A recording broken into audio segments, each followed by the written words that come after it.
Now, on 105.9 FM and streaming worldwide on the WMAL app, O'Connor and Company.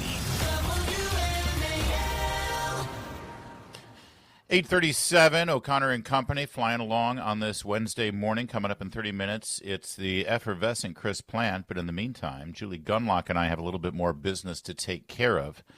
Julie, D.C. government's elected leaders were trying to tout how safe the city has been this year. Oh, yeah. Compared to prior years, right? Yeah, oh, yeah, because our murders are down from, our record highs.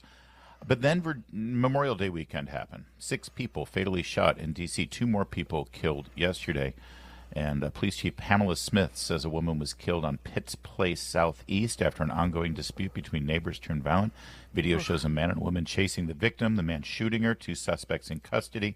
This hours after a man was shot dead in Logan Circle. It's just D.C. being D.C. again. They were just waiting for warmer weather. Sean Kennedy, Virginians for Safer Communities, joins us now. Sean, have we reached a point now where the numbers are back up basically on par with last year, or are they still trending a little lower?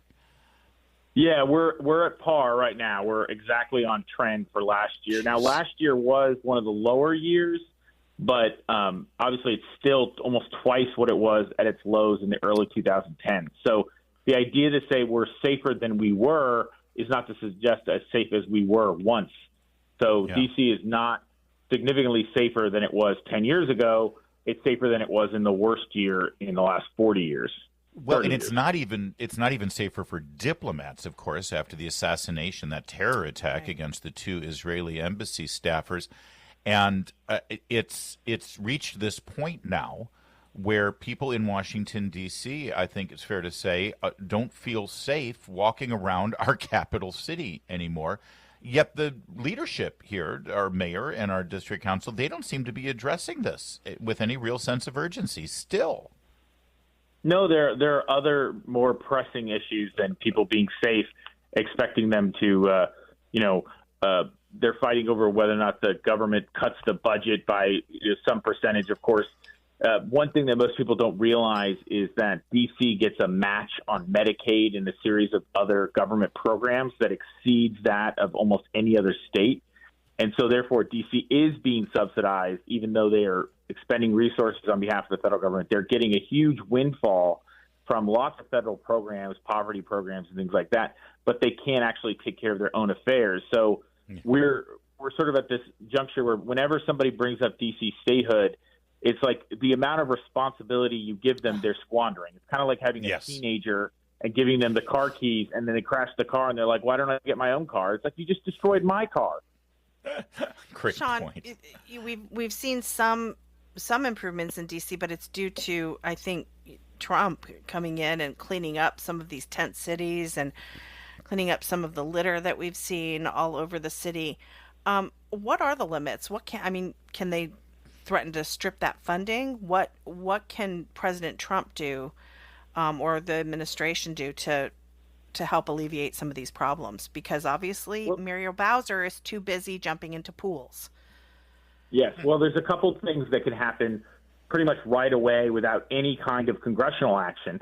And that is for the interim U.S. Attorney, Jeanine Pirro, to step up. Obviously, I think Ed Martin did a lot of great things, sending signals to law enforcement and going out at some of the political weaponization issues, which he is now in a different role at DOJ in that capacity. But Jeanine Pirro, as the interim U.S. Attorney and a former prosecutor herself at a local level in Westchester, New York, can come in and do a few things. First, she could just prosecute the actual criminals, gun crimes, and things like that all fell by the wayside.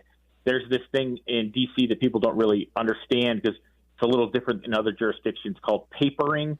So the cops arrest someone, bring charges to the U.S. Attorney's Office, who prosecutes all felonies, a federal prosecutors prosecute all felonies in D.C., and then they paper them, which means they file them as charges as brought. They may adopt them. What was happening under the last administration was they weren't accepting those charges. So they were just dismissing them before they got anywhere. They didn't even really do a deep investigation. I heard stories about these U.S. attorneys doing these via Zoom and just like sitting there in their pajamas telling the cops, no, I don't want to have to do more work. And so they could do that, prosecute fully. The other thing is we have a juvenile crime problem in D.C., And any juvenile is prosecuted under the locally elected attorney general, who's Brian Schwab, who's a left-wing nut job. But fortunately, under the statute as it's written, any juvenile who commits a felony can be transferred into the courts for adults if they're tried as an adult. So one thing that wasn't happening under the last administration is a 17-year-old commits murder, like you saw those girls who crashed the Uber, killed the Uber driver. We have, lots and lots of examples of juveniles who basically got off scot-free. The girl killed someone at McDonald's, got a few years. They're going to sit in juvie, and then they're going to get out by 21 or 18. And in this case, they could take those into felony court, try them as adults until their 18th birthday. They stay in kiddie prison. Then they go to real prison for, horrible crimes. So that is another not only practical but message-sending move. And then going further than that, in extreme cases, there may be federalization options. One of the things that's a complete disaster here in the district is the way that they're managing the parole and probation system. So many of these people are committing some of these crimes on ankle monitors. They had a 17-year-old running around carjacking and killing people a couple of years ago. He committed 7 carjackings and I believe 2 murders, and the entire time he was on an ankle monitor. No one could even find him. It was absurd. This program called CSOSA, the Correctional Services thing, is actually a federal agency, and it has been a nightmare for decades. Somebody needs to go in there, clean house, take any jurisdiction D.C. has, and just say, no, this is a federal entity. We're running it our way, and we're going to enforce the parole and probation system in the district. And that's not happening right now. Sean Kennedy, thanks for checking in with us. You're always on top of this stuff, and we appreciate it so much. Thank you, sir. Thank you.